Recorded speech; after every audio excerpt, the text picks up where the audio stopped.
একটি দুঃখজনক একটি বিষয় আপনাদের সাথে খুব সংক্ষেপে শেয়ার করার চেষ্টা করব। এটা হলো, আমাদের মাহফিলের মধ্যে পোস্টারিং করা হয়, পোস্টারের মধ্যে লেখা হয় নারে রিসালাত ইয়া রাসূল আল্লাহ, ইয়া রাসূল আল্লাহ লিখে দন্তাস্য আকার লিখে সংক্ষেপ করে সাল্লাল্লাহু তাআলা আলাইহি ওয়াসাল্লাম বোঝানো হয়, কিংবা দ লেখে দুরূদ শরীফ বোঝানো হয়। আমার প্রশ্ন হলো, এখানে রাসূলে পাক সাল্লাল্লাহু আলাইহি ওয়াসাল্লামের নাম মোবারক অর্থাৎ দুরূদ শরীফ লিখতে আমাদের এত বকিলামতি কেন ভাই? কি আমাদের এই ওয়াইজিন, যিনি যে বক্তাকে আমি এই টাকার কন্ট্যাক্ট করে আনছি, ওই বক্তার নাম লিখতে আমাদের পোস্টারের অর্ধেক জায়গা ফিল আপ হয়ে যায়। ওই বক্তার নামের টাইটেল লিখতে আমাদের পোস্টারের মধ্যে 2 লাইন 3 লাইন ভরে যায়। আমাদের পীর সাহেবের নামের টাইটেল লিখতে 2 লাইন ভরে যায়।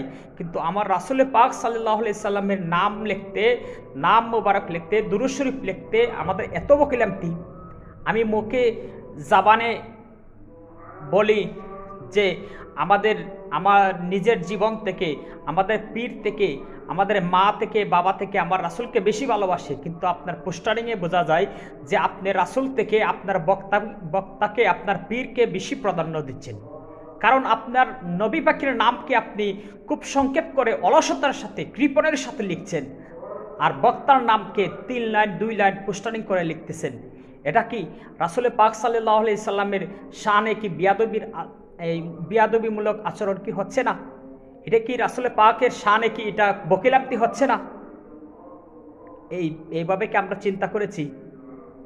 আমি মুখে বলি দুনিয়ার ভালোবাসা রাসূলের ভালোবাসার কাছে তুচ্ছ। আমি তো বলবো যে আপনার বক্তার ভালোবাসার কাছে রাসূলে পাক সাল্লাল্লাহু আলাইহি সাল্লামের ভালোবাসা তুচ্ছ হয়ে গেল। কারণ বক্তার নাম লিখতে, আপনার বক্তার টাইটেল লিখতে আপনার পোস্টারের 2 লাইন ফিল আপ হয়ে গেল, কিন্তু আপনি রাসূলে পাকের যে নবীকে আপনি জানার চেয়ে বেশি ভালোবাসেন, ওই নবী পাকের নাম মোবারক, ওই নবী পাকের দুরূদ শরীফ লিখতে আপনার একটু সময় কি আপনার হলো না? পোস্টারের 2 ইঞ্চি জায়গা কি ফিল আপ হয়ে গেলে কি আপনার পোস্টারিং কি খুব বেশি নষ্ট হয়ে যায়? প্রিয় আশিকানে রাসূল, আমাদের মন মানসিকতা চেঞ্জ হওয়া দরকার। আমরা হযরত শাহজালাল রহমাতুল্লাহি তাআলা আলাই এর নাম মোবারকের রহমাতুল্লাহি তাআলা আলাই না লিখে আমরা 29 র লিখি, কিংবা সংক্ষেপ করার চেষ্টা করি। আর আমরা মুখে বলি আমরা শাহজালালের সৈনিক, কিন্তু বক্তার নাম লিখতে গিয়ে, আমাদের পীরের নাম লিখতে গিয়ে আমাদের পোস্টারের 2 লাইন পরে গেল, কিন্তু শাহজালাল রহমাতুল্লাহি তাআলা আলাই সাল্লাল্লাহু আলাইহি ওয়াসাল্লাম লিখতে, রাদিয়াল্লাহু তাআলা আনহু লিখতে, আমাদের পোস্টারের মধ্যে লিখলে আমাদের বকিলামতি হয়।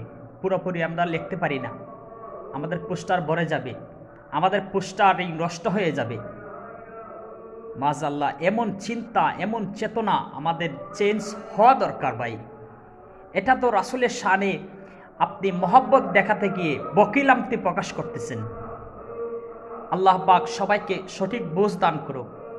আমিন বিজাহিন নাবিল আমিন।